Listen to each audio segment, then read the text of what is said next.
Hello everyone, Goat Zone here. I wanted to talk about this video clip here about Sneako. Let me just play the video Are clip. you voting for Mamdani or Cuomo? I don't think a Muslim should be mayor of New York City. Why shouldn't a Muslim be mayor? It would go against everything we stand for. What do we stand for? Israel. What does Israel stand for? I would say a good way of life. Muslims don't have a good way of life. No. You describe the Israeli way of life? Nurturing and wholesome, I would say. Israelis are nurturing and wholesome? Yeah, you can live. Yeah, I would say that that's the way it is, yeah. Yeah, for peaceful people, they're kind of always bombing. I know. What makes the Muslim way of life un-American? Because I would say that the Jewish people did not kill my friends on 9/11. The Muslims did.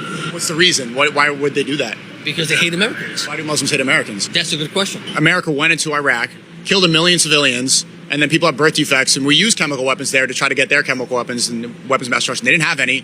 You can understand why a lot of people in that region would not be happy with America after that, right? Right. Is that not, like, we often call Muslims terrorists, is that not a terroristic act? What, 3,000 people died on 9/11, 1 million people in Iraq died? And we're not terrorists? So what is terrorism? I guess it depends on how you look at it. I wanted to respond because he's like, oh, well, 1 million people died in Iraq, so it's terrorism.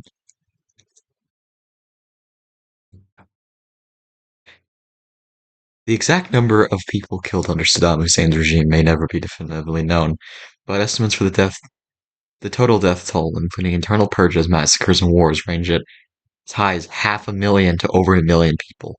The vast majority of deaths were a result of wars initiated by his regime. Key atrocities and conflicts contributing to the death toll include Iran-Iraq War 1980 to 1988. This war, launched by Saddam Hussein, resulted in the largest number of deaths attributed to his regime, with Iraqi forces alone suffering an estimated 500,000 casualties, and Iranian casualties ranging upward of 300,000. Al-Enfil Campaign 1987-1988, a genocidal campaign against the Kurdish population in northern Iraq, involving chemical weapons attacks, such as on Hadabiba, which killed 5,000 people in one day, and forced deportations. Estimates for the total deaths during this campaign range from 50,000 to 100,000 by Human Rights Watch, while Kurdish officials and other human rights advocates put the number as high as 182,000. Suppression of the 1991 G.O.A.T uprising? Following the Gulf War, Saddam's regime brutally suppressed uprisings by Shiites in the south and Kurds in the north, resulting in an estimated 150,000 to 250,000 deaths, primarily along the Shiite population in the south. The draining of the marshlands also led to the deaths of up to 200,000 Marsh Arabs. Invasion of Kuwait and Gulf War 1990-1991.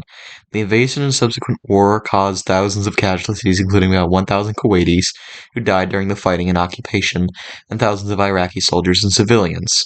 Internal purges and executions.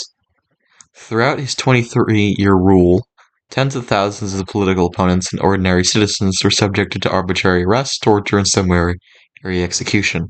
One notable case was the execution of 148 Shiite men and boys in the village of Dujil after an assassination attempt on Saddam in 1982, for which he was eventually tried and executed.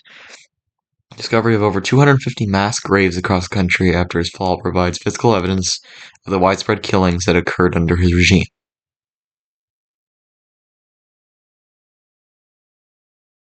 So that's a fucking lot of people.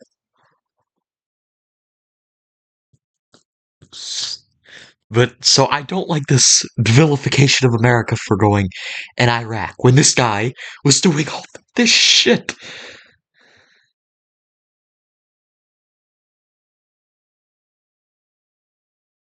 We're the villains. Okay, that's not even the worst part. His son Uday was way fucking worse than him.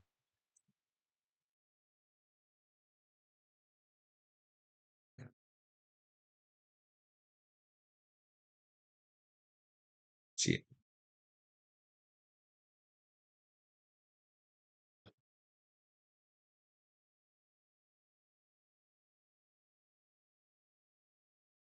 yeah, and there's just all this stuff about Uday.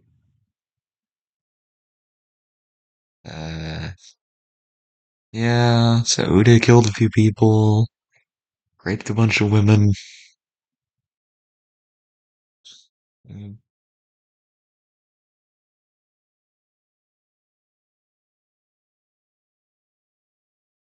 So yeah, I don't feel like America is the villain here. Here, the only justification for America being the villain outplace seems to be just the mass destruction, the weapons of mass destruction lie, which still is just nothing compared to what Saddam and his son Uday did.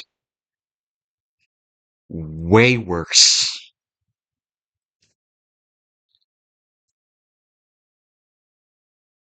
Yes.